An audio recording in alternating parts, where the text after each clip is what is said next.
Yes, people, welcome back to GNA TV and Chelsea Fan TV. I hope you guys are well, wherever it is that you may be around the world.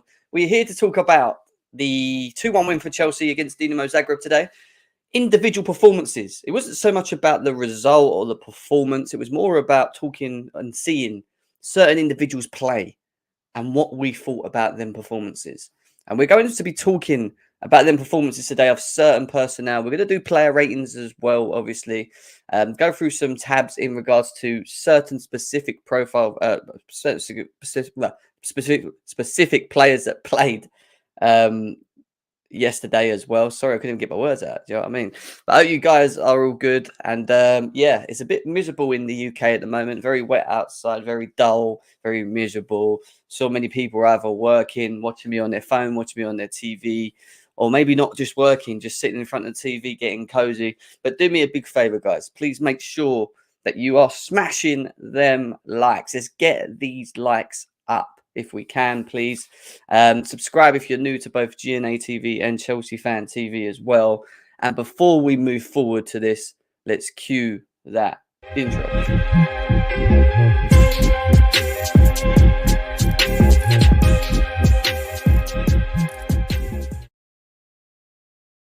Yes, people, welcome back to GNA TV and Chelsea Fan TV. I hope you guys are having a wonderful day. Chelsea 2, Dinamo Zagreb 1, was behind originally by 1 goal at the time, and obviously we managed to get back into the game and win the game, obviously courtesy of Raheem Sterling and Dennis Zakaria, whatever you want to call him, Zakaria. We're going to be talking about him today. We'll be talking about his performance in the Chelsea shirt. You know, has Potter missed something? Is it too early to call in regards to Dennis Zakaria? But we're going to talk about him very shortly as well. We're also going to talk about Chilwell. We're going to talk about Sterling, other individuals, and do them player ratings as well. We will open up the lines as well later in the show to get you guys involved. Just say hello to the chat quickly as people are slowly coming in. Big up to Leo and RD in the house. Chelsea databases. You can't believe we had Zakaria hiding on the bench this whole time. What the fuck? He must have been very impressed from the performance of Zakaria yesterday. I think most Chelsea fans were impressed with him, and we're going to talk about him very shortly. Pursue and Reach with Gervais says, Havertz is a lot better free in the cam role. His output is starting to improve. Keep him there also. Robbed of assists yesterday. How many times have I said on this show to people, and you've seen me, to the haters of Havertz, to the people that love Havertz, to the people who are not sure on Havertz, I've always said to everyone and been consistent in what I've said about Kai Havertz. If you're going to get the best out of this player, he has to be played in a specific position. And that specific position is where he played yesterday, in that cam role, freedom role, where he can use his movement, link up play, technically very good on the ball. And yesterday he was very good, and he created something that people said he maybe couldn't do. All right, it was only Dinamo Zagreb, but some people saying he couldn't do. We saw a bit of that yesterday. And that's what happens when you obviously play players in their positions that they're more comfortable in as well. I know that we like to rotate systems and etc. I get that. But in terms of Kai Havertz, I'm trying to find that, you know, that form, that player that is in there. Because there is a player in there with Kai Havertz. It's just about playing him in a way that it you know, you see that. And yesterday he looked more comfortable. His movement off the ball was good. His link-up play was good. Some beautiful touches in the game, making runs in behind the defence, whipping balls in, you know, created 2 assists that could have been goals for Sterling. One which he whipped with his left foot round the back and it landed to Sterling, he scuffed it. And the other one where he had the littlest gap between 2 Zagreb players and he plays it through the middle and it lands straight to Sterling in the box, who then scuffs it again as well. So, you know, he can do it, is what we're saying. I agree with the consistency thing with him. And I agree that he has had some poor games and he's not, you know, and he can be very weak on the ball. But I keep saying it. Play him in his position, be consistent with it. Then it'll be down to him to show us fans that he can do it. He can be that player. And that's the thing that I think we need to wait and see, you know. Henrik says Zakaria was great, pretty good. Don't understand why he didn't get man of the match. I agree. Big up to Arpan, big up to Catman as well. Who else we got here? Joker, how are you? How do I feel about the Arsenal game? buzzing. I'm always buzzing when we play Arsenal, even though our form's not great. It's one of them games where both sides, the history, the tension between the fans on social media, especially Twitter, the arguments, the backs and forwards. Who's the best team in London? The blue side or the red side? Obviously, it's the blue side. We know that, but it's I don't know. It's one of them ones, isn't it? It's definitely one of them ones. It's definitely one of them ones in terms of Arsenal could go both ways. Let's not overreact. Dinamo didn't press us like Brighton on how Arsenal were still bad in terms of performance. I agree with that as well. And that's why we need to talk about that today, because as good as the performance is, Dinamo Zagreb gave us a lot of time on the ball. Obviously, you don't get that in the Premier League. However, we do need to find a system that we are comfortable in. And once we're comfortable in, and the players, the specific 11 that we play, are also comfortable in that role, then we might start seeing some consistency in our performances. Until then, we're going to have the same issue. Until then, we're going to have the same issue if we keep switching systems, switching players. I'm cool for rotation. Don't get me wrong.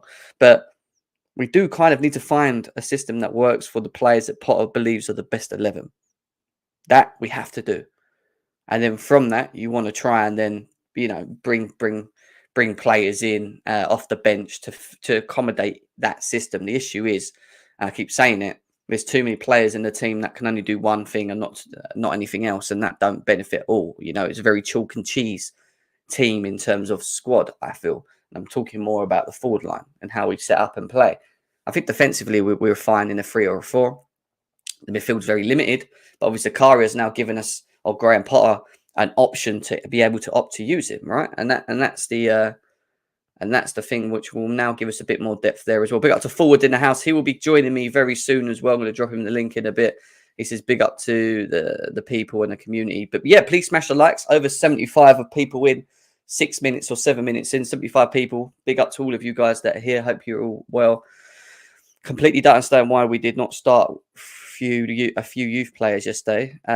Yeah, I think a lot of Chelsea fans were annoyed with the lineup originally, and a lot of players could have been rested for the Arsenal. However, I feel what Potter was trying to do is play some of these players into a bit of form before the Arsenal game, because we were on the back of a 4-1 loss.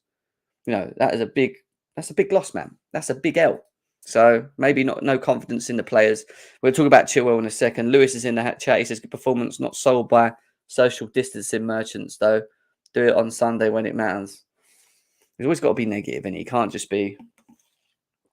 He's right in what he's saying. I agree with him. You do it in the bigger games, more consistently, more important. I agree with him. But he always has to put a little bit of a dampener on things, doesn't he? Oh, Lewis. It's in his blood. It's in his blood. He can't help it. He's not a happy Chelsea fan, man, at the moment. I don't blame him, because we've not actually been great, shall we say. But let's give him the link. If he wants to come and join us today's show, he can do. We're also going to give it to Forward as well. Let Forward have his chance to come in when I find him. But we're going to get into some of the stuff before we get into the player rating. So let's get into it. Big up to all you guys here. Big up to Matt as well. Hope you're good. Right, let's quickly fly through this stuff.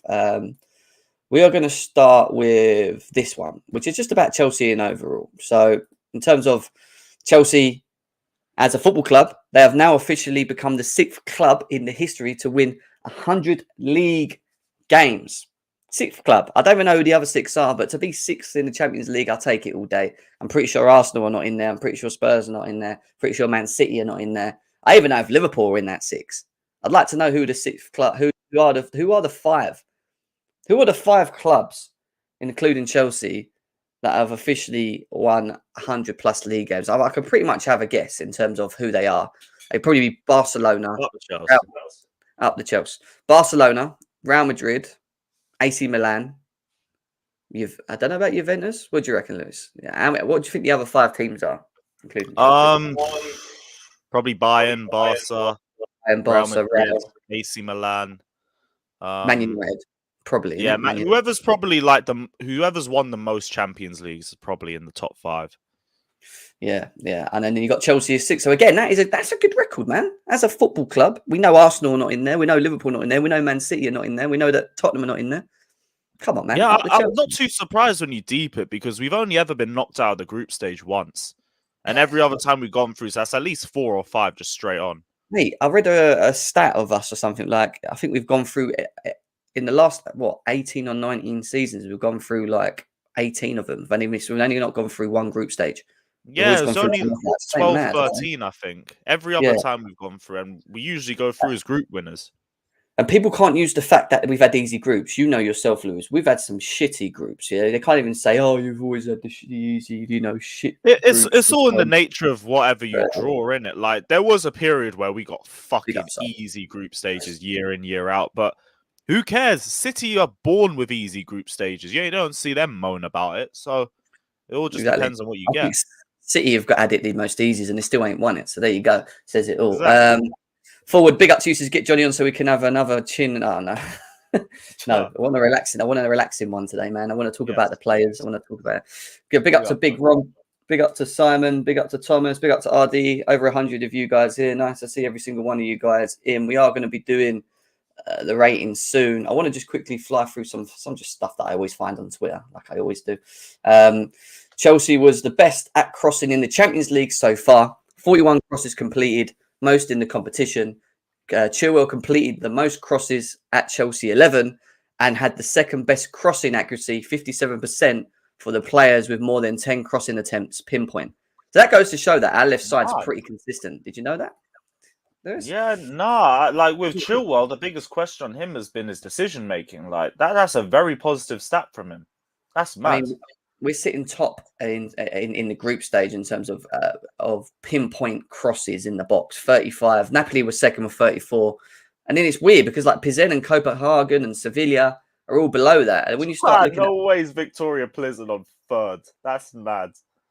That's how that's cross accuracy. That's weird. I mean, cross accuracy is important, right? Because it's another sense of creativity in the box for your team to score. So it's obviously a good stat. It's not a bad stat when you think about it. It's actually a decent stat if you're actually able to still has some sort of creativity about him. Obviously, Champions League and everything like that, but I'm happy with it. I don't really get how. I mean, to be honest, I'd like to see how much of these are in open play because, that's what I was going to say. For Chilwell, and especially, like I think he's put in about 5 or 6 really good like corners and free kicks yesterday. So maybe a lot of these are from set pieces, or we have to factor in. That's true. I hear you. You might have taken a lot of corners. Don't ever take. Oh, we did. He took a lot of corners yesterday. To be fair, his corners surprised me. They were actually really good. He found Chalobah at least 4 times yesterday. So like they were really good. But obviously from open play, I think it's a bit of a different conversation when it comes to Chilwell and a lot of our wing backs. Talking about Chalobah, I like bigging up Chalobah as much as I can, even though he has the 1L to his name now that we can't use. But he still has this. Trevor Chalobah has not lost a game at Stamford Bridge when he has started, guys. 20 starts, 0 defeats. So let's fucking run with that. That's all I'm going to say. Van Dijk is unreal spin. Let's and then go. And then it says Van Dijk's Anfield records at 70. We're coming for the crown, bro. That is literally it. We are coming for that crown. Another 50 games for Chalobah at home. Clean. Let's do it, man. 3 years or something. Man, that's a good stat. Let's get past Sunday, and I'm fully on this hype train. Let's just get past Sunday first, though.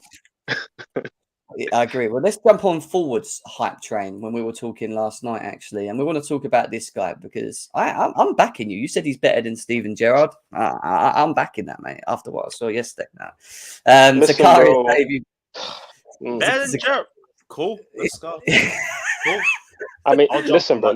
He's the best thing since Swiss chocolate, bro. He's the best athlete they produced since Roger Federer. He's better than Steven Gerrard. He's coming for the Ballon d'Or next year, bro. I mean, this guy can do it all, bro. I mean, what a player, bro. What a player.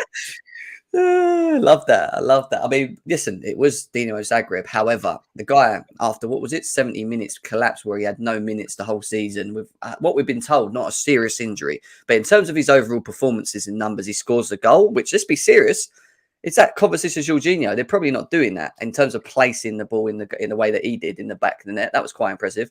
6 passes into the final third, 2 interceptions, 7 recoveries, 4 out of 6 duels won. He was fouled 3 times. Do you know what it is for me? The most biggest thing was Zakaria, and it's still very early doors. I ain't jumping the gun about how good he could be for Chelsea because Dinamo Zagreb weren't that great for me personally, and the bigger tests come in the Premier League if he gets the minutes. But the big thing for me is just his physical presence. He's a big lad. I mean, Lewis, you was there yesterday. How big does the guy look on the pitch? Because on the camera, He looks huge in the middle. Just looks as massive as he does on camera. And with the performance that he had, I have no idea why we haven't given him more minutes. This is literally the sort of profile we've been missing. That tall, imposing player that can just screen the defense, intercept passes, push the ball forward, keep everything simple, and allow the other players further forward to do their thing. It is Zagreb, so I don't want to jump to conclusions or anything, but like, it was a very promising performance. If his fitness isn't too bad, has to start against Man City in the Cup. There's now no excuse. He shouldn't be warming bench for 4 months like he did last time. He's clearly good enough to start. Yeah, and forward, I mean, some of the most impressive things about his game yesterday, 98% passing accuracy. He looked pretty comfortable in the ball, didn't he? Yeah, no, he looked good, and I think that's more of the question mark around his game and what he can do on the ball. And I think we saw what he can do on the ball, which is he can keep it simple, he can keep it safe. I think we see that he's maybe not like the natural anchor for the midfield in terms of being like the one that's going to sit the deepest and sort of dictate play and sort of like control how we build up from the back, which is obviously important and how we played the last couple of years. So I think it suits him playing next to Jorginho, who can do that role, and then alongside him, of course, he has the athletic attributes to sort of make up the ground around Jorginho. I think it was actually quite refreshing to watch a midfielder be like sort of defensive minded first and like looking to read danger, put his body about, get stuck in, make tackles. Obviously, use the fact that he's a very gifted athlete. So it was good to see all those things. In terms of like how he's going to fit in this squad going forward, again, obviously, like Lewis said, it's only Zagreb, so he looked good, but it is only Zagreb. And obviously, these kind of games do suit the way that this team plays. And I do think like if this was Conte era football, then I think he would have a lot more of a role in the squad because of the way that we played under Conte. I think we relied more on like counter attacks, sitting deep, and kind of like weathering a bit more pressure. And I think that kind of suits the way Zakaria plays. But the fact that we're going to try and play in the front foot a bit more, I then question how good he is under pressure, because that 98% pass accuracy is good, but how many of those are actually under pressure from a player? And obviously now we're going up against Arsenal. We know we're going to have Odegaard, Xhaka, Partey like harassing our midfielders on their first touch. So it's going to be very important to have players who are secure in possession and are able to play that the way Potter wants to play. So I don't necessarily see him starting against Arsenal, but for sure, he's proved that he can be a player that can come off the bench, start maybe in different games as well. Maybe against Man City in the Cup. There's no reason why he can't start that game either, because we have injury-prone midfielders. So I think I'm very happy for the guy that he had this performance. Yeah. Hopefully he's not picked up too much of a knock at the end of that game. And man, happy for him. Really happy for him. I mean, we've been told it's not serious, is what we've been told. However, these things can change quickly. Sort of Reece James when we were told he should be all right and whatever, and then he has a scan and it's a lot more serious. Hopefully, it's not the case in regards to Zakaria. Whoever's made me gem love minerals, but I don't know what that's about. All right, like, come on, guys. Like, what is count a couple times, you know. Man. Big up to Lewis. We got here, bro. I'm sorry. I can't do later streams because of work and life in general. I mean, I do some on the odd occasion, but it's just, it's peak. This is why I always have to do them around this time. I'll be live in 2 hours, though. So I'll roll through. You can jump on with Lewis if you want as well. I think he's talking about late evening by the sounds of it. But yeah. Oh, unlucky, my friend. Smash them likes. All right. Let's go from that to more... what I would like to call, where's it gone? Oh God, I didn't. Oh, there we go. Yeah, there we go. Yeah, I found it. Oh God, there we go. Sorry, 2 seconds, guys. I'm getting there. I want to talk about Chilwell. It's basically what I'm saying. I want to talk about Chilwell because now the biggest dampener of all of this is that we've lost a player who supposedly is great at crossing pinpoint in the opposition side thing, but he's going to miss Arsenal. He's going to miss Man City. He's probably going to miss the World Cup. We don't know how long he's going to be missed for, but I don't think he'll be back till obviously next year.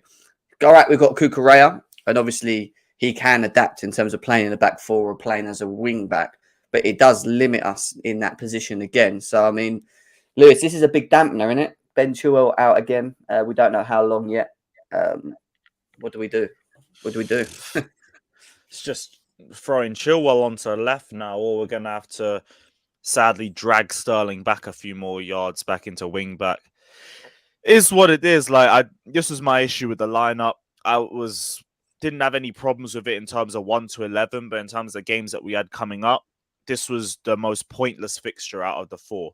And we should have rotated a bit more. I get maybe you want to freshen everybody up for Arsenal, but Chilwell, with his injury record, did not need to be on the pitch that long, especially with Cucurella still on the pitch, especially with Sterling, who could potentially get pushed back up there too.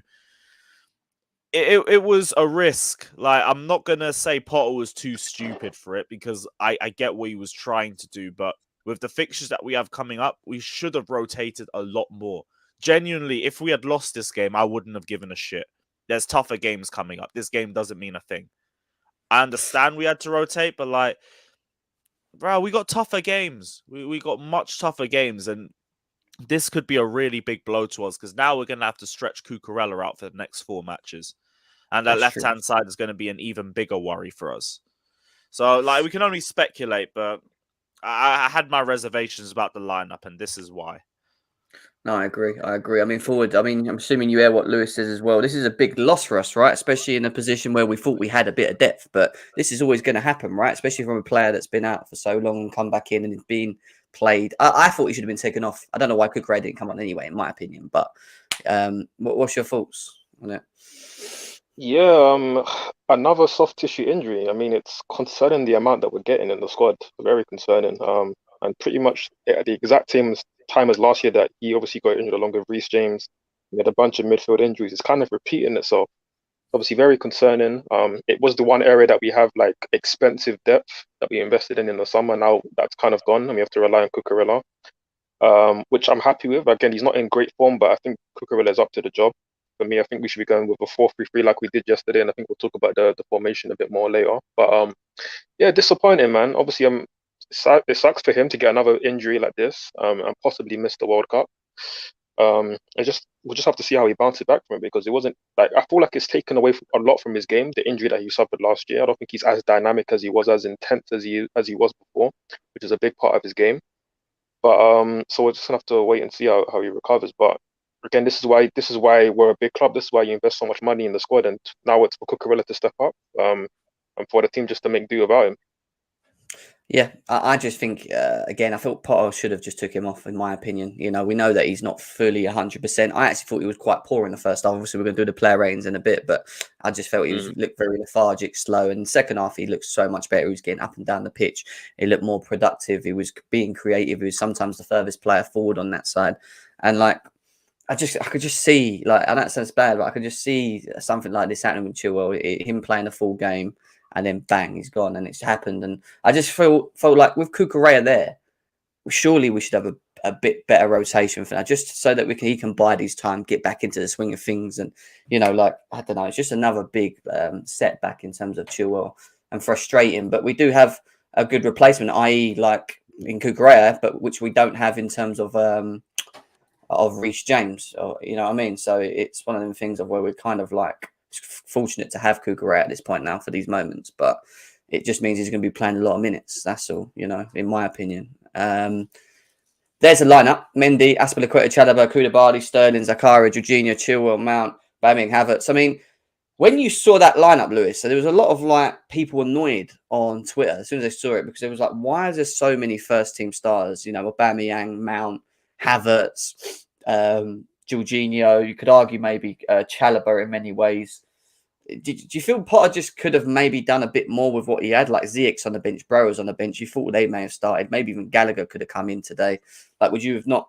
Would you expected it to be a better, sort of a weaker team, shall I say? Yeah, I seriously don't get why we played so many first teamers with the amount of football coming up.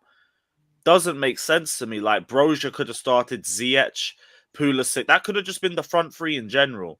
You know, the whole bench except for Thiago Silva or Cucurella. Like, Cucurella, Chilwell is whatever decision you want to make, but you could have rotated the pair at halftime, and at least they play 45 and you're fine.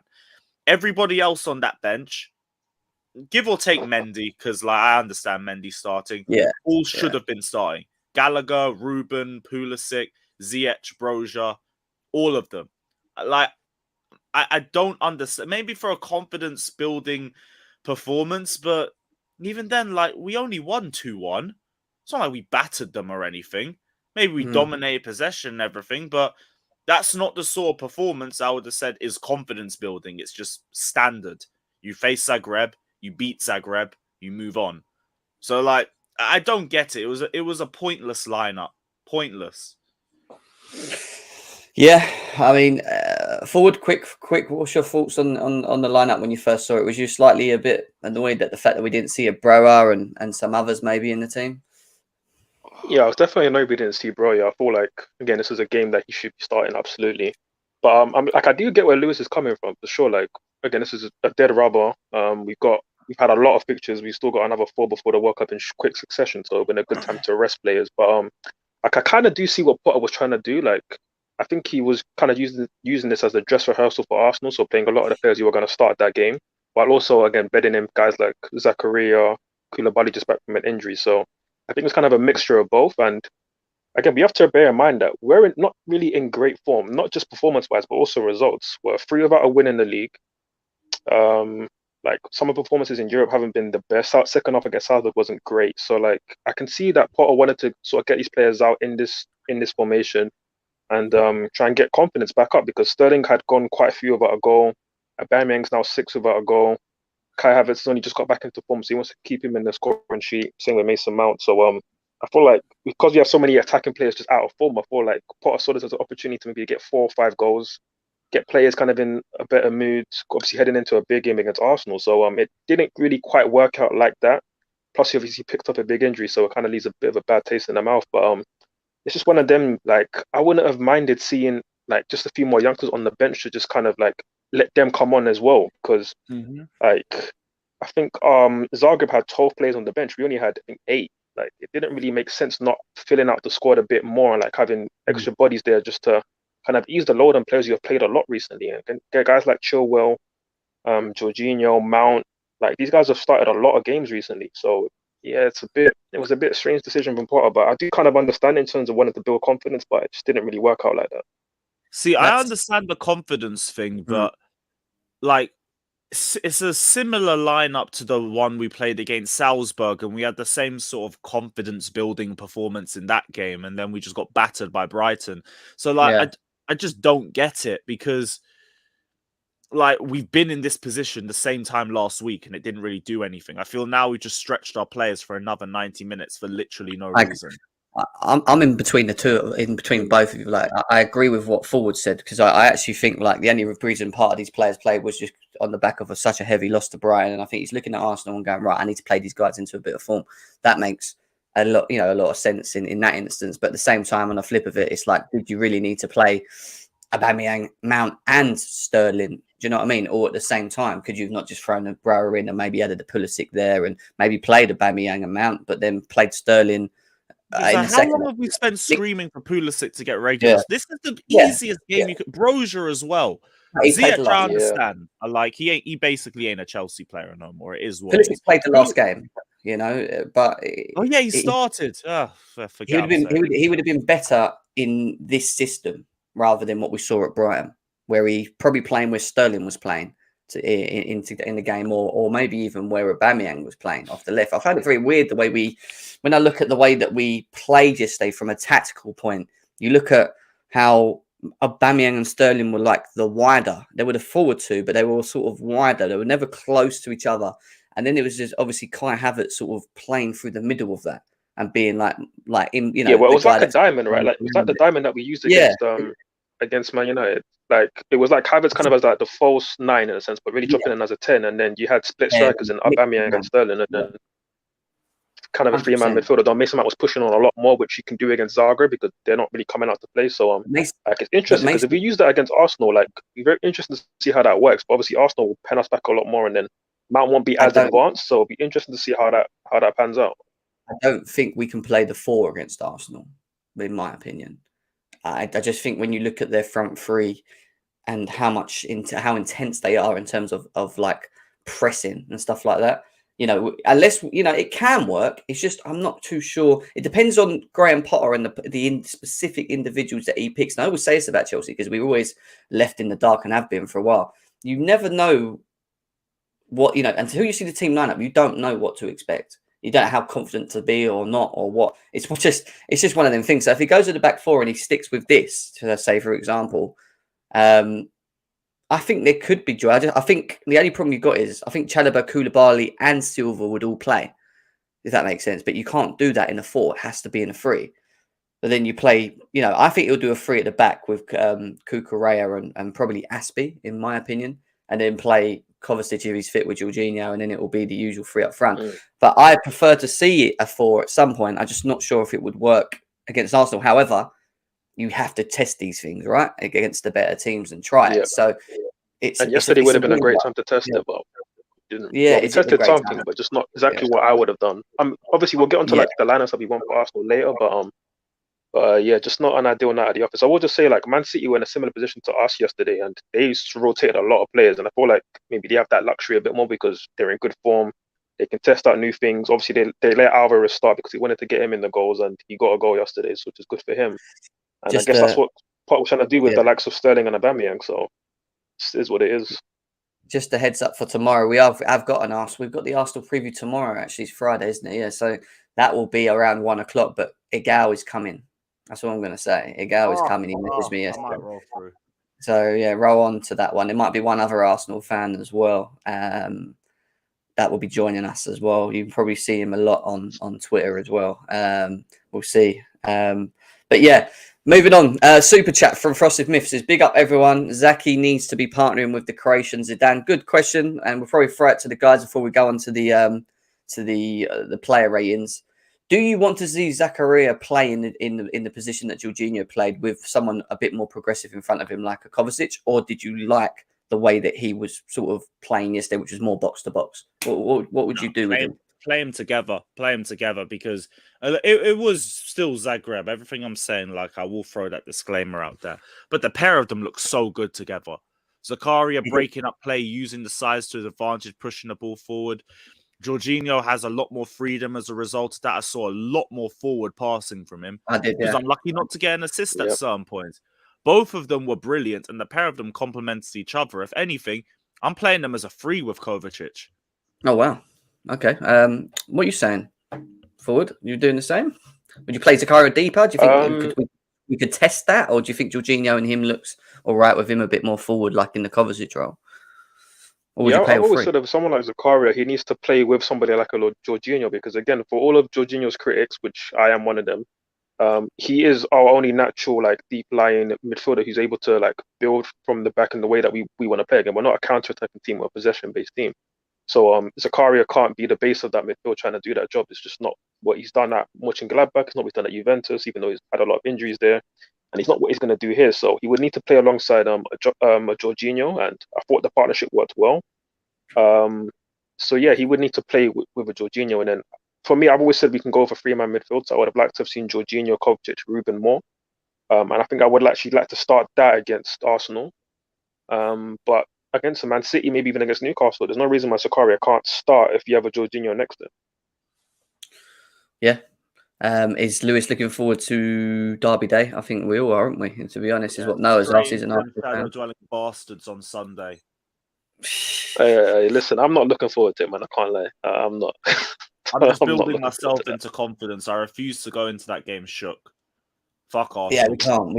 That's the one game I cannot allow us to lose. I'm sorry. No negativity. I refuse. No, I can't even have negativity towards it. Yeah, I just can't. I can't have that feeling. The amount of Arsenal fans that come for me every time, I can't. We need to win. We need to win. Listen, bro. Arsenal fans are one thing, bro. I have 3 brothers who support Arsenal, bro. It's different, bro. Like it's actually different. So listen, man. These boys just need to turn up, man. I beg. Like, yeah. We'll get to Arsenal. We'll get to the Arsenal game tomorrow anyway. That's something we'll talk about. But just real quickly, Mason Mount came out of a comment, and he was obviously the man of the match yesterday. He won the man of the match, and he comes out saying basically, when I look at the game and the negatives stick out in my head, and I give the ball away too much, that's how I am. That's what I think about after the game. But I don't. I did some good bits as well, so I'll take it. Talking about being a man of the match. Then he said, the lads have been battering me the last couple of games. I've got man of the match as they don't think I deserve it, but today I don't think I deserve it. He's saying so. At least he recognises it. I'm happy you said that, but yeah, I know a certain someone don't, because I saw him yesterday talking about how he's Cruyff turns and how sexy he was. I mean, don't get me wrong. We're going to do player ratings. Let's save it. Actually, let's not do that now. We're coming to the player ratings anyway, and we can start talking about it. But quickly on the stats side of things, Chelsea had 22 shots yesterday, and only 6 on target. So, that's not great, in my opinion. 12 off target. That's too many for me off target with the ability of players we had. I think Sterling scuffed a couple, at least about 7 of them. 89% possession to Chelsea on passing and 79 to them. Tackle-wise, they won more tackles than us by 80%. We only have 55. We won more of the aerial duels, 60 to 40. Fouls won, 15 each. We only got 1 yellow. They got 3. But I think the most, when you look at the overall stats, I think the thing that kills it the most for me is having 22 shots, which is great when you look at it on paper, but only 6 on target. That's not good enough for me. You got to have at least half of them on target. But that's just typical Chelsea anyway. I'm asking for too much when it comes to that. In terms of the player ratings, let's talk about Edouard Mendy, Lewis. Is he at fault for that first goal? Just from looking back at it, nah, not really. I don't even think Mendy does anything noteworthy in that match because they barely even attacked us after that first goal. If we're doing player ratings, just give him a standard 6 because not really his fault for the goal. Didn't really do anything other than that. Very quiet performance. I agree. But it's not his fault. Yeah, fair enough. We'll go on to forward guides, but can we make sure we're smashing the likes? I know we ain't got enough likes. I've already looked, and there's nearly 200 people here. How can we only have 27 likes? Oh, and there's 200 people here. Wear that one out. I don't get it. Guys, please smash the likes. If you haven't done already, come on, subscribe as well. I keep forgetting to even mention it. That's why I write it in the chat. But yeah, please do that, as it helps the channel, man. It helps the channels, both Chelsea Fan TV and GNA TV as well. Forward, what are you saying? Is he there? Forward. Yo, sorry, my connection just cut slightly. Mendy, not really much to say. Like, it would have been an amazing save had he got to the goal, but because he was just a little bit wrong-footed. Not really much to do other than that. Distribution was decent, but not really much to say. So just give him a standard 6. Yeah, please smash the likes, or I can't part with that. I can't be listening to that. Jesus. Yeah, good shout. Good shout, Winter Surfer. Smash the likes, or Lewis will talk about AC. That's true. Hit the likes. Jesus. Mendy, for me, was a 6.5. I don't think he was really tested. I don't think we could look at this and go, he's back, and, he is our number 1, and this, that, and the other. He will play against Arsenal, who have a bigger test there. They will take shots, and I think they will create chances. Should he have saved the goal? Not for me. I know you would say that, Matt, wouldn't you? You would say 4. Yeah, of course you would. Yeah. Remember, Kepa conceded 4 goals last game round. Yeah, just saying. Mendy needs to be on his game come Sunday. I agree with Dills as well. But yeah, more sort of bigger games to come ahead for that one. Let's rate Ben Chilwell then, Lewis. I mean, I know he got his injury and whatever.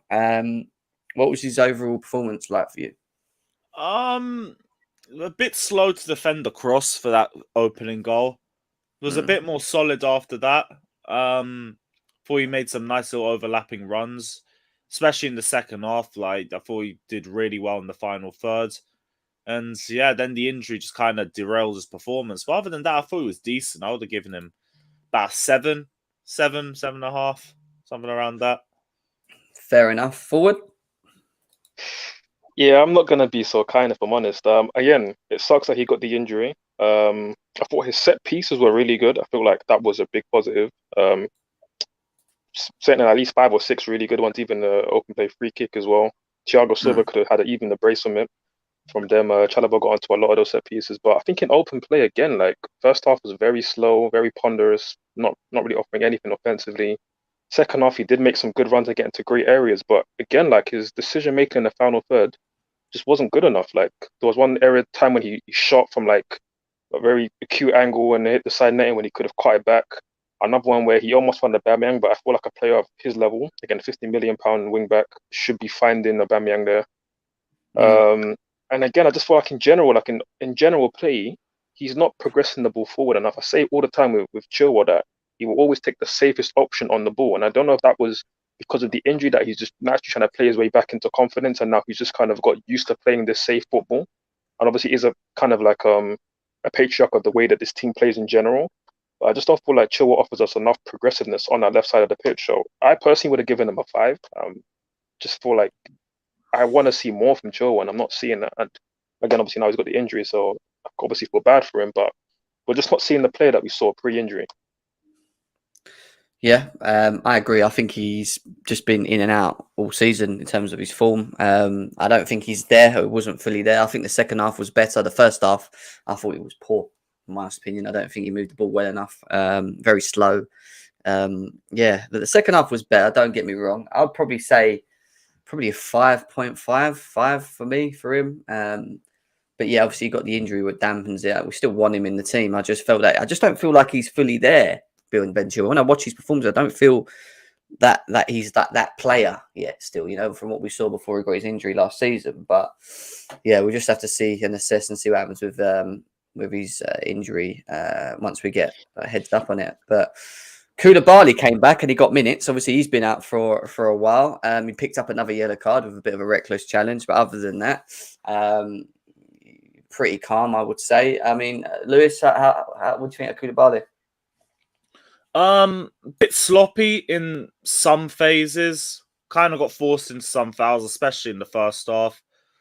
Grew into it more as the game progressed, but that's just more as when we started taking control of it.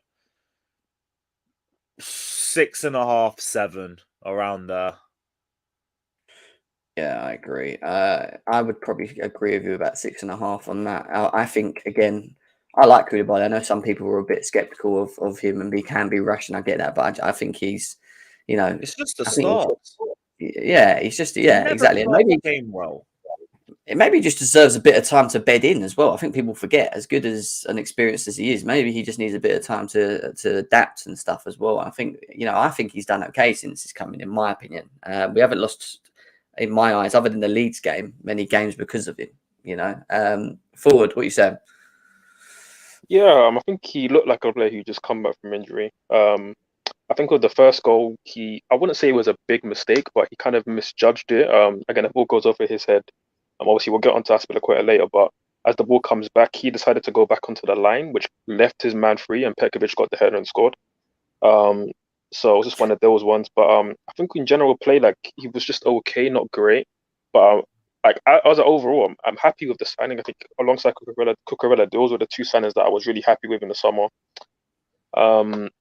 I really like his physicality and what he brings to the back line, because other than him, we haven't really got that many great athletes in the back line who are fast and physically strong and will dominate duels. So again, if we get him fully fit and firing, then he's going to be big for us in these next couple of games. So I would have probably leaned to a 6, although I guess I'm happy with a 6.5 for yesterday's performance. Yeah, no, I hear you. So one player that's playing a lot of minutes, and maybe he needs it because he's been obviously missed out in the Tuchel team, and then obviously gets his chance with a final injury, but he seems to be more favoured to Potter than others. Silva, we know, needs rotation, obviously due to his age and that. Chalobah in the back four, I've always been quite sceptical of him being able to play it. I actually think from the last couple of games that I've seen him play it, that he actually can do it. Still throwing in the back three, in my opinion, but he can do the job. I thought he had a pretty okay game, in my opinion. Again, he's just being consistent in his performances. I mean, Lewis, what do you think of Chalobah? Very solid. Still our best centre back out. Well, our best defender out of the lot again. Barely put a foot wrong. Very good from offensive corners. Again, very unlucky not to score. Give him a 7, 7.5, something around that. Probably go a bit higher, to be honest. Yeah, I mean, he could have scored a couple of headers, isn't it? He was winning them headers in the box. He looked pretty dominant. Yeah, it was a very good performance from him. I just think the defenders will go under the radar anyway, because after the first 15, they had barely anything to deal with. True. What are you saying, Forward? Yeah, no, I thought this was another very good Chalobah performance, man. He's just looking more and more confident in the shirt, looking more sure of himself that he belongs at this level. Very good, man. And I think one of the biggest critiques of his game was just he's not aerially as dominant as he should be, missing flights of the ball, not making first contact a lot, but he's been doing that a lot more recently. I think the Brentford game was a good showcase of that. But yesterday, bro, he looked like prime John Terry in the air, bro. He was winning every single corner. It was crazy. Like even defensive corners as well. Like he was top, bro. So that was amazing to see. Unlucky that maybe a couple of them didn't find, like, I think we were looking for I believe it was man at the back post, and a couple of them he was trying to get the flick to. Oh, sorry, Aubameyang actually. And those didn't quite come off. But overall, I thought he was very, very good. Very good again. Great on the ball, composed, building up from the back. Didn't take any silly risks. Yeah, I'd probably give him a strong 7, maybe 7.5. Thought he was very good again. I'll give him 7.5. I just think he's being consistent, and that's why I asked from our players to be consistent. I don't think we have that with this crop of most of them, in my opinion. But yeah, it's good to see that he's doing that, and it seems like he's learning a lot from Silva, Koulibaly, etc., etc. So yeah, big up to Chalobah, and let's hope he can continue with that form as well. Azpilicueta, I'll be honest with you. I just laugh when he plays now. I'll be honest with you. I feel like he can kind of do a job to a degree. It's just like I don't know. He's crossing and he's sometimes even he's passing that you can just see that decline with Azpilicueta.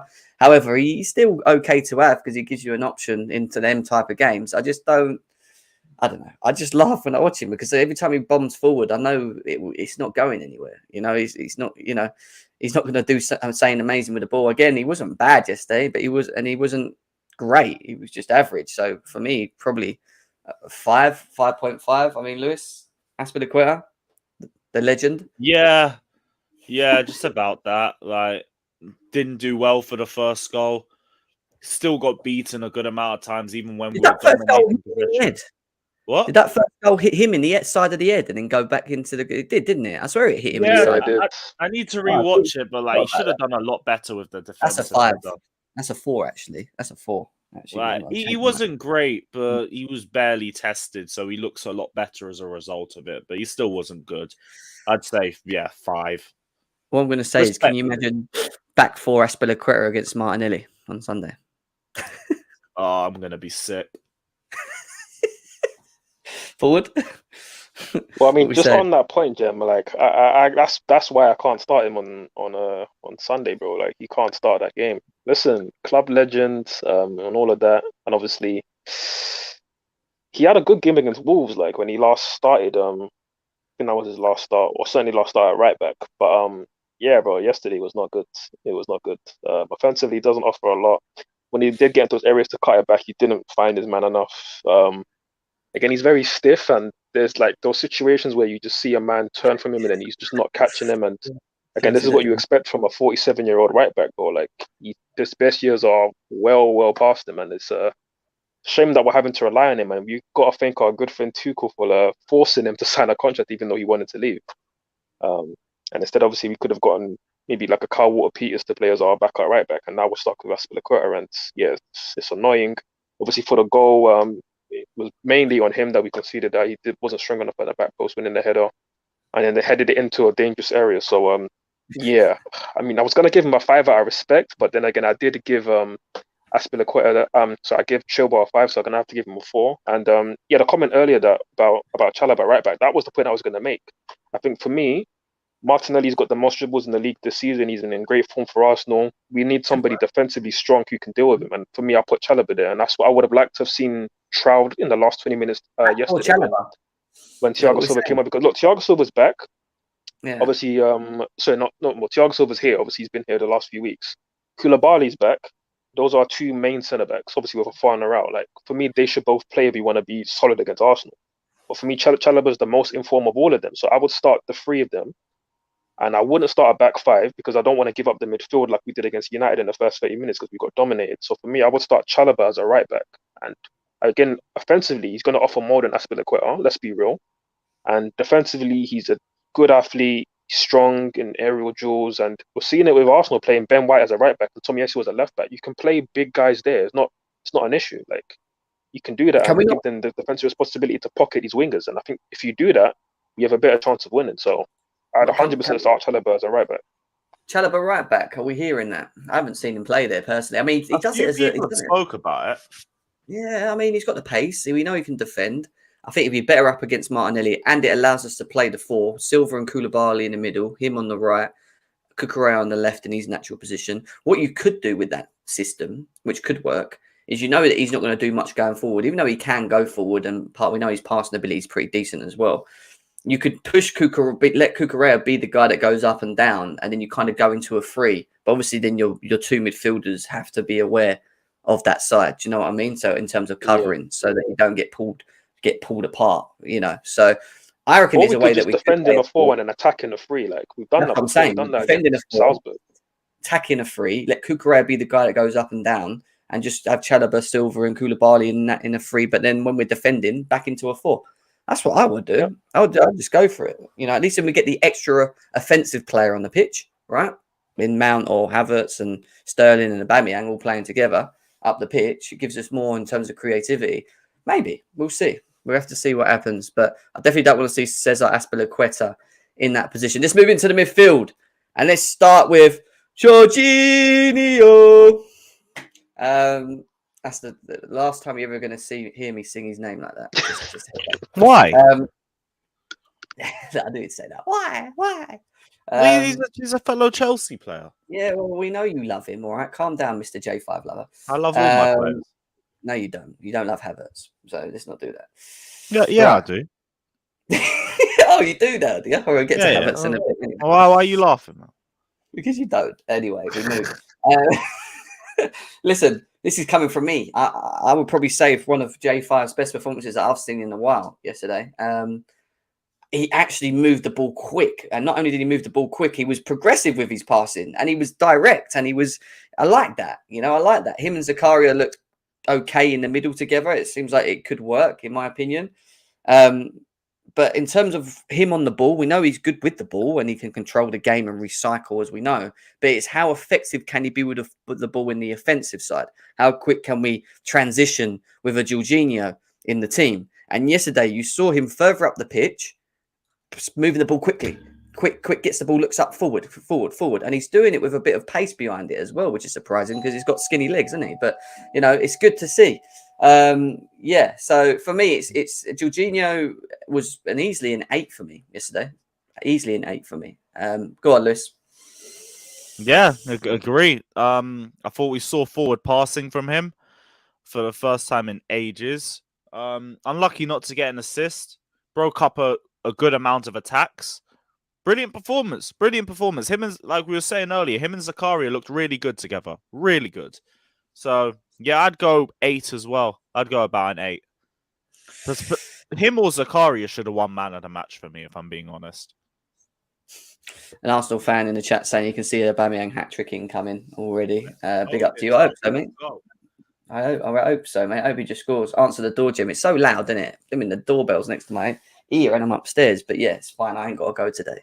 I ain't got to go downstairs. Someone with me in the house. What are you saying? What you saying, Forward?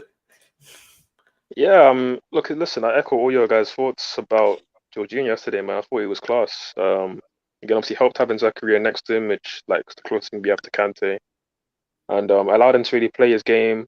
Again, obviously there's always the caveat of that it is Zagreb, but I thought he was excellent on the ball. Made some really good forward passes. Obviously, I thought it was really his assist that set up the Sterling goal, because that pass that he played to Aubameyang, like the way that he scanned the pitch twice before even receiving the ball and then knew instinctively to play the ball. I thought that was just top quality, man. And we don't have that anywhere else in this team. So the pass that he did that, a couple of other good forward passes as well. One into Mount, second half where Mount maybe could have cut it back or even scored from the shot that he had. The only thing with Jorginho, right? Like, okay, and obviously there's like the physical aspect of the game where he's not great in like 1v1 duels or like recovery runs, right? We understand that. But like Jorginho was like in a similar ilk to like a Busquets type, where like you're not asking them to get goals or assists, you're just asking them to like control the tempo of the game, which he does for us, and he does pretty well. But my issue with Jorginho is sometimes he has these bozo moments where he just makes a random mistake out of nowhere that like will cost us a big transition, maybe even a goal.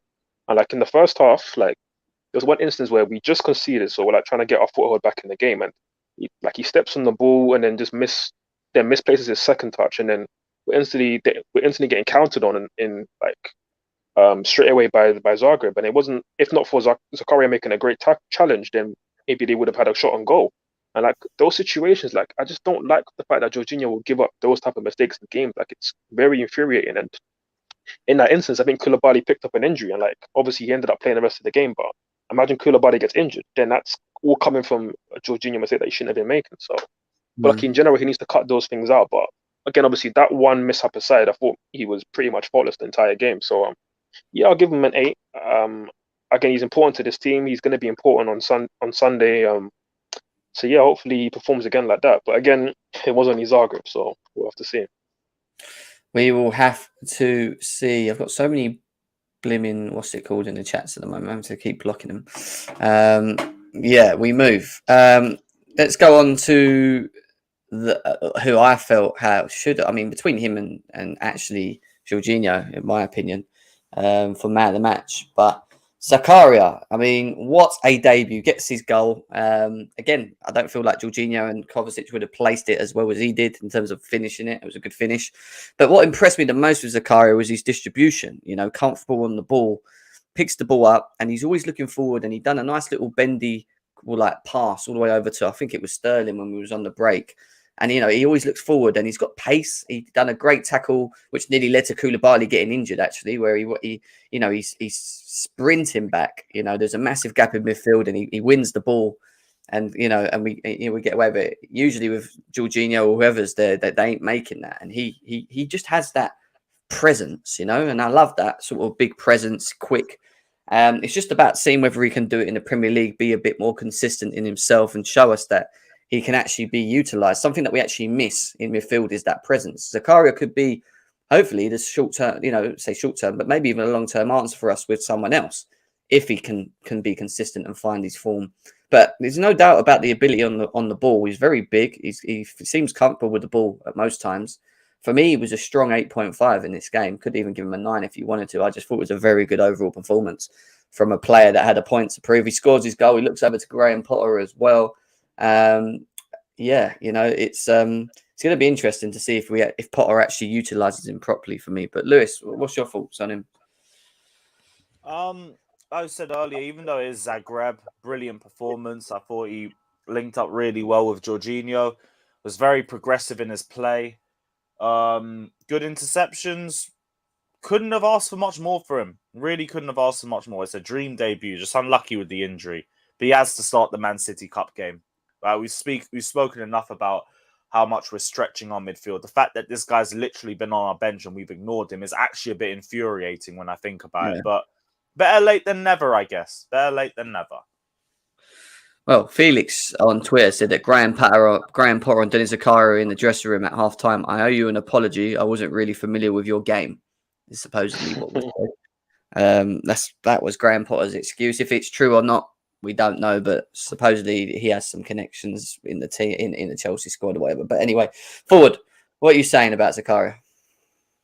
Listen, it was a top performance, and I think even me, I've been quite critical of him, in terms of saying that I'm not surprised he's not playing many games because I don't think he's that good. And I still stand by a lot of what I said in terms of the type of player he is, and I don't think he necessarily suits how we play if we're going to play against Premier League teams. But he certainly deserves to have got more minutes thus far. That's for sure. And if he can maintain these type of performances, then absolutely he can push to be a starter, especially with Kante out injured.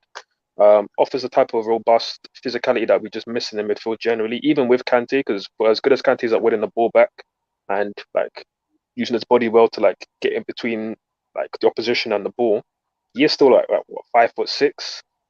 Jorginho, we obviously all know he's very slight. Kovacic is pretty combative, but still a very small guy.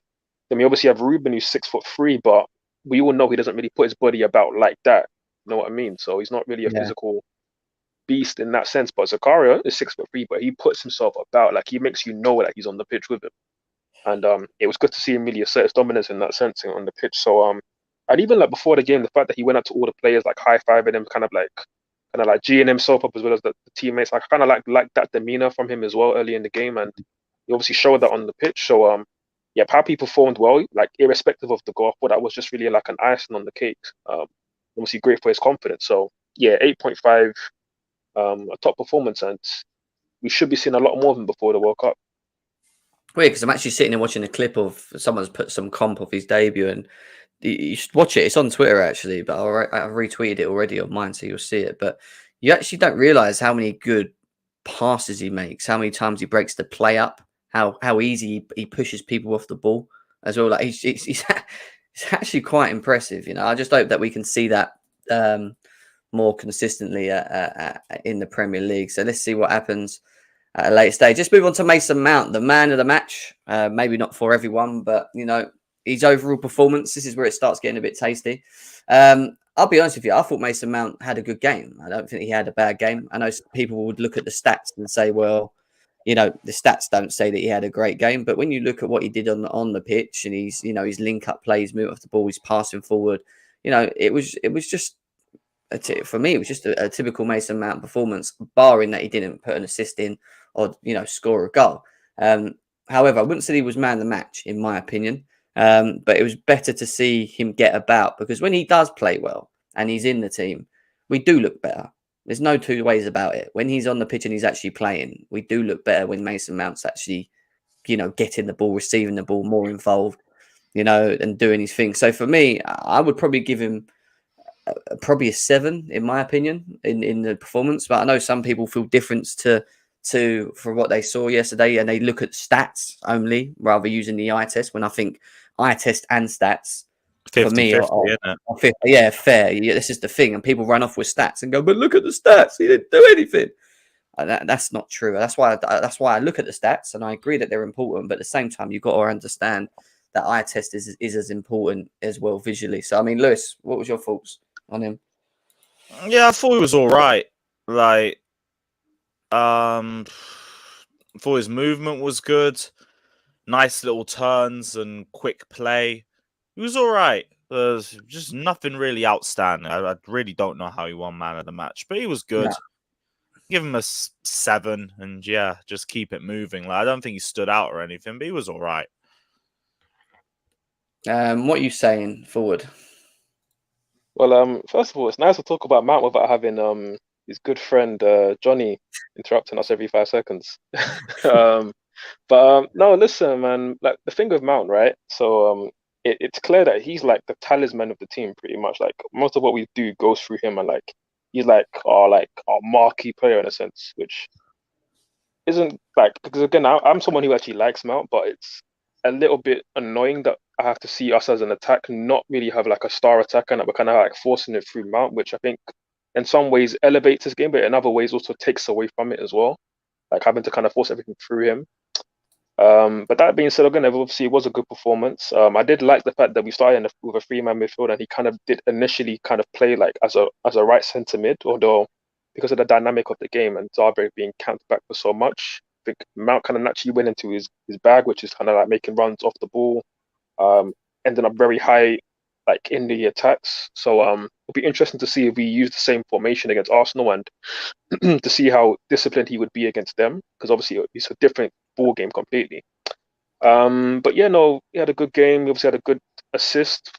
I guess it should count, the assist, the cutback for Zakaria. He got into the situations quite a few times, although like many other attackers, which we will get to, at times just a bit selfish in the final third and taking a shot in a situation where he could have cut it back to a teammate. So yeah, Mason Mount, I'd give him a 7, maybe even 7.5. Not man of the match. I'm glad that he recognized that himself.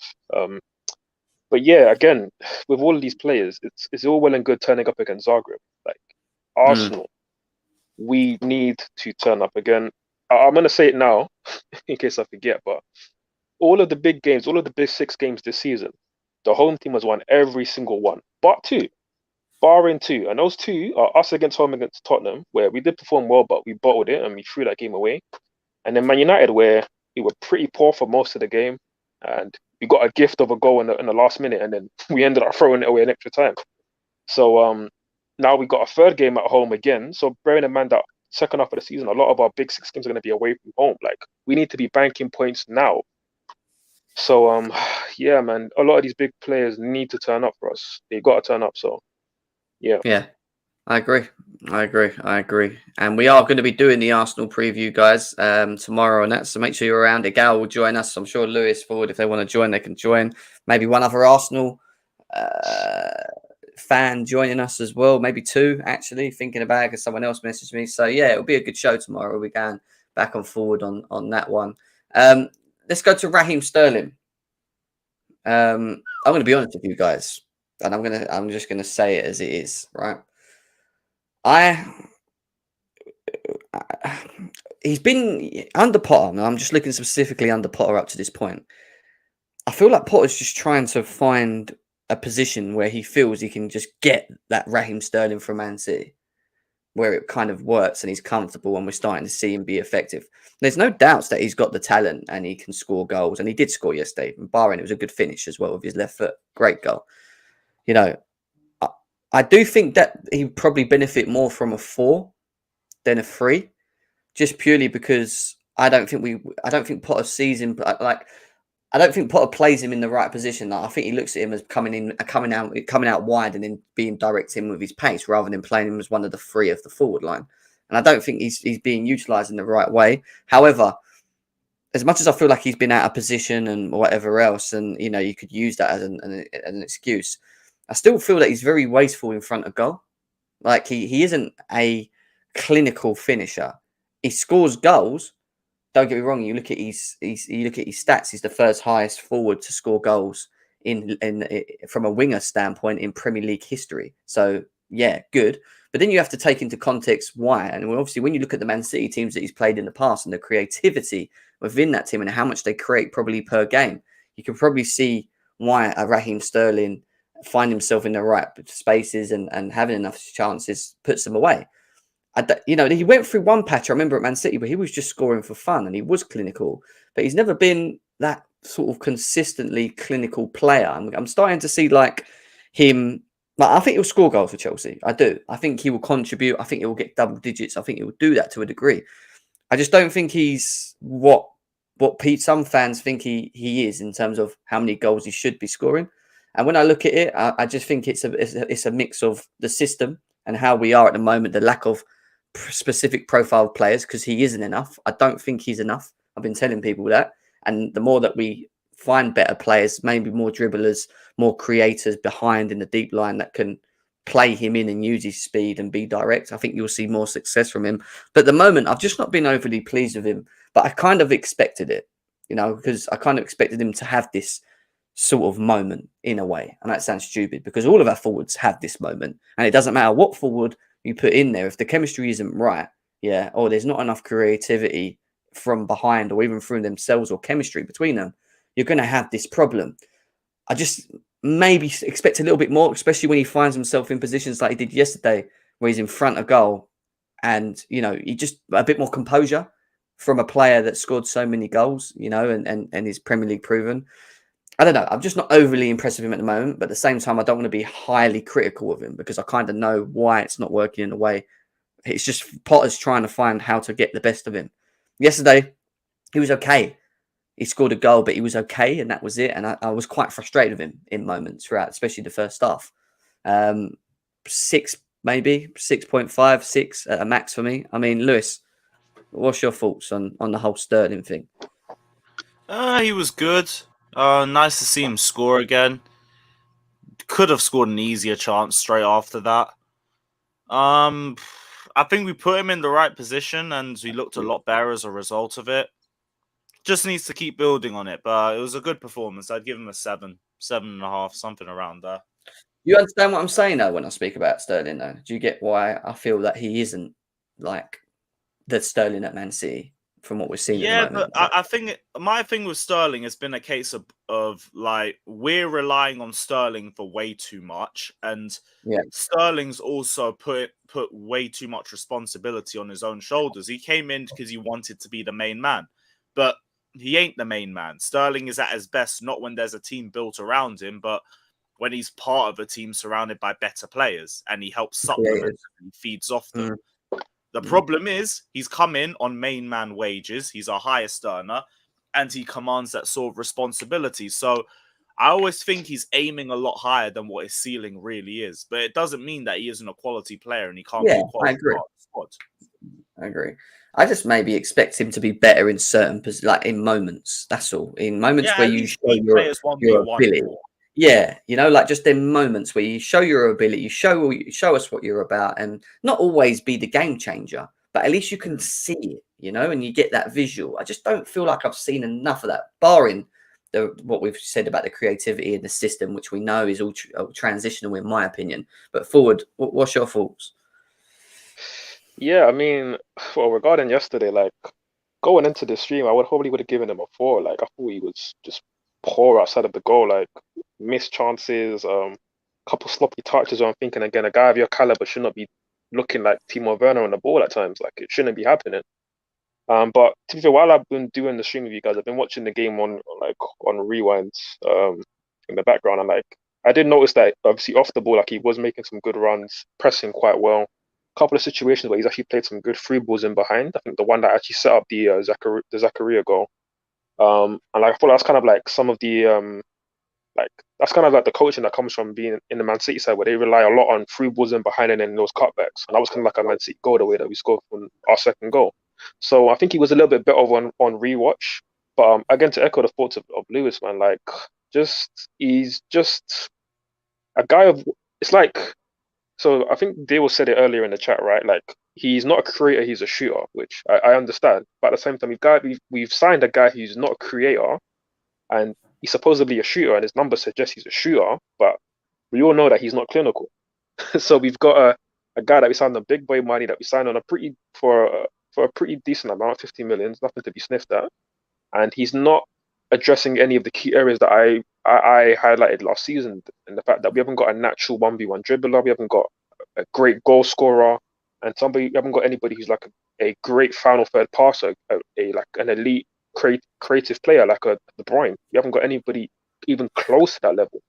And I said it doesn't address any of those things, and despite that, in pockets he has shown, and again I'm not talking about just in the Chelsea shirt, but in a England shirt especially, and also for Man City, he has shown that he's got the ability to dribble at times, he's got the ability to score good goals at times. We even saw it against Leicester when we went down to 10 men and he had a shocking first half, but second half he came out, he scored 2 goals, and like he looked like a top player. And in that instance, like he showed his worth in those instances, and I want to see that more consistently, because I can accept that he's not the most gifted player, he's not an especially talented dribbler or a clinical shooter, but I think over a season I want to see games like Leicester where he steps up and he shows that, yeah, I'm a big player and I can win us games by myself. And he's not done that nearly enough. And yesterday again was just a average performance that he obviously scored a good goal in. So I'll probably give him a 5.5, maybe a 6 if I'm being generous. But yeah, Sterling is another player that we just want to see a lot more from. I think individually on the pitch, a lot more from. It's not in terms, like, I know when the team's bad, he will be involved in it because system, creativity, I get all that. And it's not slander of Sterling. It's just understanding where we're at, but also wanting to see individual moments from players that you spend money on. Like Lewis said, he's not on peanuts. He's here to, he's here on some really, some big wedge, and we want to see more in moments, and in moments in yesterday's game in front of goal, I do expect him to put it in the back of the net. I'll be honest with you. Same time, I know he's not clinical. I still expect when the ball is put on the plate outside the box and you're 4 yards out to at least get it on target. It's like the little things for me that just get me a little bit with Sterling. I'm just like, come on, man. Like, honestly, like you could do better than that. Honestly, surely. Like, I don't know. We'll see. We'll see at a later stage with Sterling as well. Let's go on to King Kai Havertz. My good friend. Listen, I'm going to say what I've always said and always will say, even when these lot were saying get rid of him, slander out, crap, whatever. Play him consistently in a position or a role that I know that you can play him in, where he can be, or show us that he can be consistent. You will see a better player. When Lewis asks questions like, what is he good at? What does he do? Yeah. You see yesterday what his attributes are on the ball. And I know it's Zagreb, and I get that, and we need to see it against Arsenal. I agree with that. And he needs to be more consistent. But you could see that in that role, he's a lot more comfortable, and you can see what he does offer. And he created a couple yesterday. He created 2 assists for Sterling. He didn't put them in the back of the net. His touch on the ball was nice. He was heavily involved. He found himself in pockets behind the midfield where he would receive it and drive forward and link up play with Aubameyang and Sterling, and if Mount came in as well. There was more chemistry is what I'm saying. With more chemistry, the better you're going to see of him. And he has the ability to be a very good player in my eyes, Kai Havertz. He does. It's just about him and himself being more consistent and us playing him in a role where we know that it suits him and it gets the best out of him. And then it's down to him from the ability side to be consistent from that. But yesterday I thought he had a good game. He wasn't amazing, but from what I saw of him, especially in the first half, whatever else, I thought he linked up quite well with the guys. And even in the second, he was good in my eyes. It's actually better second half than he was the first when you think about it from an attacking standpoint. But, he had a good game. And, at the end of the day, the more we play him there, hopefully the more we see the outputs, which is what these lot want to see, him scoring goals and creating. Yeah, the more hopefully we see of that. And hopefully the more effective he can be for the team because, yeah, I think he's a good player, Kai Havertz. So for me, I would probably say a 7. But Lewis, what are you saying? Yeah, I thought he was good. Should have got an assist. Like Sterling should have buried that chance. It was easier than the goal. Yeah, other than that, second half, yeah, I'll be right. I didn't know what you were saying with that. I thought he was a lot better in the first than the second half. But they had a good first. It was nice, but just do it more. I'm not gonna sit here and say, yeah, this is what happens when we put him in his natural position. We played him there before, and he's played like crap. I need to see this consistently against Premier League. When the last time he played in that position? Please tell me. He did it against Salzburg, home and away. The away game, he was good. The home game, he was very good in the away game. It wasn't good. He was very good. He was our best player. He was good. He was our best player. Even you said he was not our best player. He was not. Yes, he was. Why are you being so sensitive over Havertz? No, I'm just saying because you're just going. He was good. I don't think he was our best player. I think it was either Pulisic or Jorginho personally. But we move. But in terms of today's performance, yesterday's performance, I thought he was good. Nice. Keep it up and do it on Sunday against an actual decent team. And I'll give you a 6.5, 7, somewhere around there. Forward, Kai Havertz. I mean, my good friend Kai Havertz. Listen, man, good performance. I think Union Berlin and Freiburg scouts were in the building last night, so maybe they're going to be putting an offer in the summer. Hopefully, take him off our hands. But yeah, no, listen, he was alright. He was alright. I think first half he was probably the best of our attackers. Made some good forward passes. Funnily enough, the second assist that he made to Sterling, which he missed, his reaction was he went livid, bro. I almost get the feeling like those two don't like each other. They're not on the same wavelength, on the pitch. I think off the pitch, I don't think they're cool with each other like that. To be honest. Do you think that? Because I kind of think the reverse. I thought they linked up well yesterday. I mean, they linked up well. I just don't feel like they're cool with each other like that, to be honest. And to be honest, in general, I don't think with our attackers, I see many great relationships between them. I hear that. But then again, we haven't seen many times in this system where they can maybe... I think the chemistry looks better with them, like what we saw yesterday, but we haven't seen enough of them play like this because we always switch. We always switch not only the personnel, but the system, right? So maybe that's part of it as well, But... Yeah, no, for sure. And I mean, this system suits us a lot better than that 3-3-2 whatever nonsense we tried to play against Brighton. I don't like that at all. Especially against actually good teams in the Premier League, we can't be playing with wingers as wing back. But I digress. Listen, Havertz was good. He was good. It is what it is. I thought he was better first half. Second half, a couple of moments where I want to see more that quality that he's supposed to have. Again, at certain times let him down in the final third. But listen, I gave Sterling a 5.5, so I'll probably give him a 6. Just do it in the big games and do it consistently, man. Please, I've got 3 brothers who support Arsenal. 3. I'm not trying to hold an L to these men. Please, guys, turn up. No, I agree. But the one thing I would say with Kai Havertz is he does usually turn up in the big games. It's the consistency in the other games that we get pissed off. It's a bit of a myth, I can't lie. Wait a sec. How many goals? If we look at his goals scored, I'm pretty sure a lot of them were scored against the bigger teams. Nah, last season he only scored against Liverpool in the bottom half of the league. He scored against Liverpool. He scored against Tottenham. Bottom half of the league. He scored against Tottenham. No, that was an own goal. What, when he ran through? I need to have a look at the stats. In the cup. But he's always, what I'm saying is he's always involved. I feel in the bigger games, he always seems to be more, in my opinion, more involved in, more, I'm not saying more up for it, but more effective. Whether it's just a big game vibe or whatever, but that's my opinion. I think it's the lesser games that I get frustrated with Kai Havertz, where he I mean, yeah, he had the goal against Wanting to get Palmeiras, which is a penalty. I don't think he was even great in that game. I mean, he did score against Real Madrid last year, so I guess like there's some Yeah, he was good against Madrid. semblance to some big games he performs, but he just doesn't perform in enough games. So like when he performs in the odd big game, it's like I can't say, oh, you're a big game player. Like Jogba was a big game player. He performed in all the big games, but he performed generally anyways. No, yeah, so like yeah, go on forward. Yeah. And I'm just play I just want to see for more a few from games, this guy, please. You just got to be consistent. Listen, we signed this guy for 70, 80 million, like, and at the time, people were talking about him as being the first ever German superstar player, and I'm like, that's a big statement to make for a country that's produced guys like Ozil, Ballack. But they're saying that he was like the hype was even bigger than Goetze at the time when he was coming up. Like, so there was a lot of hype around this guy, and far now this is your third full season. Zagreb. Yeah, like, come on, bro. Like, we need to keep the bar high at Chelsea. We need to keep the bar high. Like, sorry, none of these attacks are probably at a level where I can say. Brighton. Yeah, like... So he scored against Man United. He scored against Liverpool. He scored against Spurs. When did he score against United? Off the bench, it says 1-1. What game was this? Was that at home? When was this?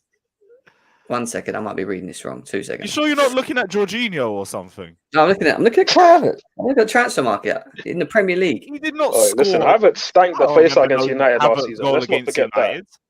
That was a big game, and he stank the place out at Old Trafford. But that was a terrible performance. Oh, don't tell me you're talking about that fake Fugazi assist to Alonso. No, it's not transfer market 1-1 at home. Did he score 1-1? When? What season? He was on the bench. Last season, Jorginho scored. This season, Jorginho scored. And in 2021, it was a 0-0 draw. So I don't know when that was. October the 22nd. No, we drew. Last year, that was Jorginho. Havertz didn't even start. He was injured. Wait a sec. No, yeah, Jorginho scored. What kind of fake website is that, bruv? I'm on transfer market. I'm on transfer market. I must be reading it wrong. Even transfer market's trying to fucking make up stats for this guy. I can't be bothered, bro. No, it's not me making it up. It's me reading what I'm looking at. Listen, hopefully Union Berlin are looking at these stats, man, and they pick them up in the summer. Yeah. I'll have a look at that anyway. Bring me Nkunku, bro. Nkunku yesterday. No, that was a performance yesterday, bro. Nkunku yesterday, yeah. Cool. Yeah. Bring that guy, bro. Bring him. Reunite Havertz with his other chuckle brother. Do Werner. you know what I would say? You actually deserve Ziyech. Some of these fans, you know that. I've come to the conclusion. You deserve Hakim Ziyech. Hey, listen, Ziyech here. My boy Ziyech. When he plays in his system, bro, he actually performs consistently. I like Havertz. That's all I'm going to say in it. Yeah, all I'm going to say, I know what discernible attributes Ziyech can bring consistently. Yep. Natural creator. Havertz, he's just roam around and do whatever you feel. Exactly. That's what I'm saying. You deserve Hakim Ziyech. That's what I'm going to say. Let's go on to Aubameyang. Roma, whatever you call him. Let's go on to Aubameyang. Lewis, 9.5. What are we saying about Aubameyang playing off the left? I thought he was good. Contributed well in terms of link-up play. Very unlucky not to score. He had a nice shot, hit the crossbar. Decent assist to Sterling. Just nice to see Aubameyang have impact today. Warm up and let's see an even better Aubameyang against Arsenal. Like, again, I'm not going to overhype it too much. It was Zagreb. But good performance. Give him a 7. We keep it moving. I mean, forward, what do you think? Yeah, no, likewise. I thought he grew into the game as it went on. Not the best first half, although the assist for Sterling was really good. Especially that movement off the left channel, which is what that was pretty much his hallmark at Arsenal and Dortmund, playing off the left channel and making us runs in behind him. That's what we need from our midfielders, to find him more often, because he does make those runs. So yeah, it was nice to see that. Had a good couple of moments in the second half. Obviously, it would have been an amazing goal had he not hit the bar after a couple of step overs. So yeah, good performance. I'll probably give him a 6.5. I think I can't give him too high of a rating.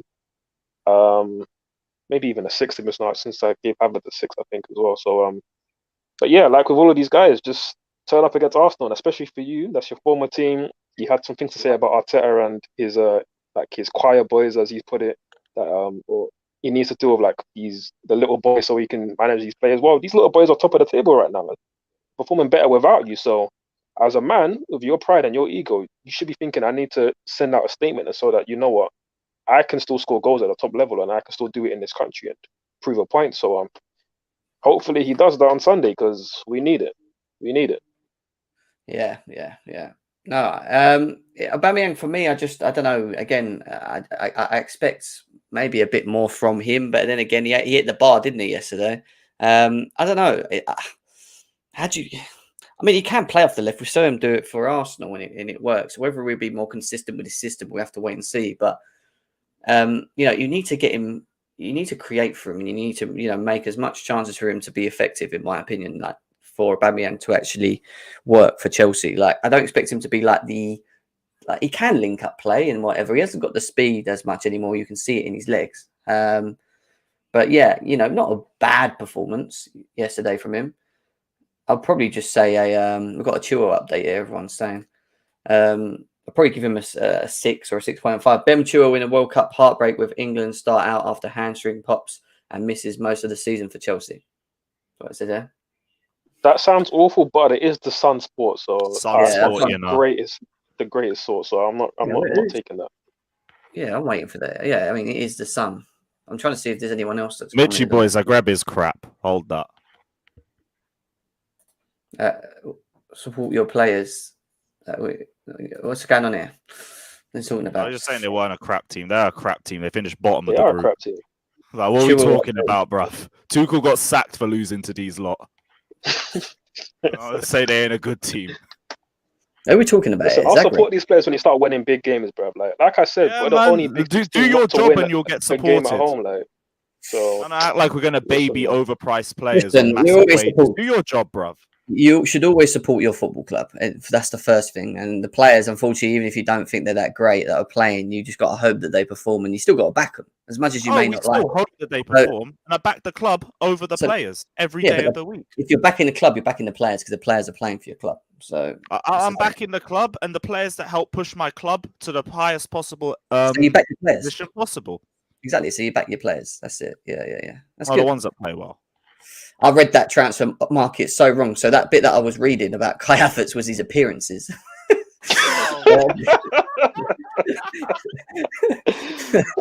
I went into detail, and then it started telling me, goals, assists. So I was like, "Fucking hell." GNA must have looked mad if you were looking at appearance. Oh, one against City, one against United, or it'd be two. Liverpool, United, Real Madrid, Arsenal, Spurs. The game and all that. I wish looking like Haaland numbers. I read that was my generational numbers. That I read that wrong.